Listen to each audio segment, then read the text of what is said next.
Žaliausia geltona. O, matai, kas gavosi? Pieno fejerverkai. Šiam eksperimentui reikės dubenėlio arba lėkštės, indų ploviklio, pieno, kuo riebesnis tuo geriau, maistinių dažų ir popierėlio arba vatos gumulėlio. Į dubenėlį įpilu pieną, užlašinu maistinių dažų,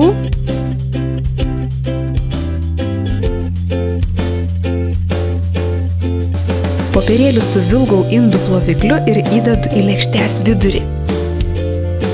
Nuo indų ploviklio dažai pabėga.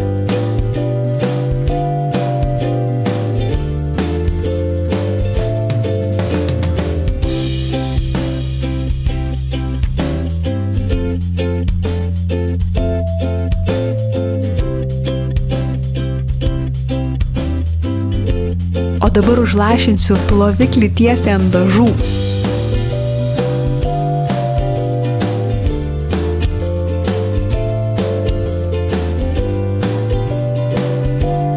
Ačiū, kad žiūrėjote ir iki kito karto.